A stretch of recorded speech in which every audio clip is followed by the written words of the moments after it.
आजिठु आरंभ है ब्रह्मपुर आराध्या देवी मां बुढ़ी ठाकुराणी यात्रा। मध्यरात्रि रे मुख्य मंदिर छाड़ी बापघर देशी बेहरा साही को आसिले ठाकुराणी। आजिठु स्थानीय मंदिर रे पूजा पाइबे मां। एथिपाई सहरवासी को धेंडुरा दे निमंत्रण करथिले देशी बेहरा। मां को अस्थायी मंदिर पाई राजमहेंद्री आसीछि फूल। आजिठारु 28 दिन जाए चलिबो यात्रा। बापघर को आसिछंती मां बुढ़ी ठाकुराणी। चैत्र शुक्ल पक्षरे मुख्य मंदिर छाड़ी बापघर देशी बेहरा साई को आसिछंती मां। सहरवासी को निमंत्रण कले बाप देशी बेहरा। अस्थायी मंदिर रे 28 तारीख जाए पूजा पाइबे मां। एथिपाई सजे हेलानी पूरा सहर।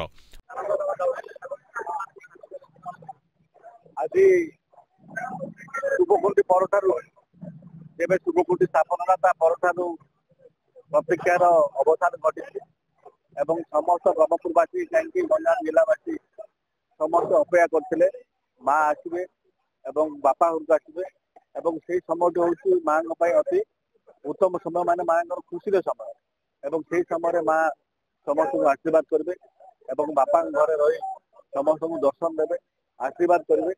यही दिनटी को समस्ते प्रतीक्षा करते आज तार अवसान घटी एवं विशेष भाव आज मध्यरात्रि माँ आसवे बापा घर को एवं माँ बहुत खुशी से माँ को पाखे प्रार्थना करी ब्रह्मपुरवासी और गंजाम जिलावासी समस्त उत्तरोत्तर उन्नति करूँ समस्त निरोगी रखु और माँ को आशीर्वाद रे यात्राटी किभली चलित वर्ष यात्राटी किभली भलरे कटिबो भलरे हबो एवं समस्त माँ को आशीर्वाद लाभ करेंगे यह मु आशा करुच्चे कामना करुच्चे। अस्थायी मंदिर भी प्रस्तुत।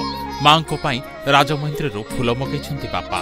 मध्यरात्रि रे चांगुड़ी पूजा परे रात्रि 12टारे देशी बेहरा साईरू मां को पाछोटी आनिबाकु जाइथिले विशाल पटुआर रे।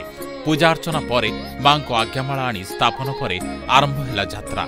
एथिपाई उत्साहित बापघर लोके एवं सहरवासी मध्य। यात्रा पाई पुलिस और जिला प्रशासन पक्षरु करा जायथिला समस्त प्रस्तुति। राति रे मां को घट परिक्रमा बेले हजार हजार लोकों को भीड़ जमीथिला।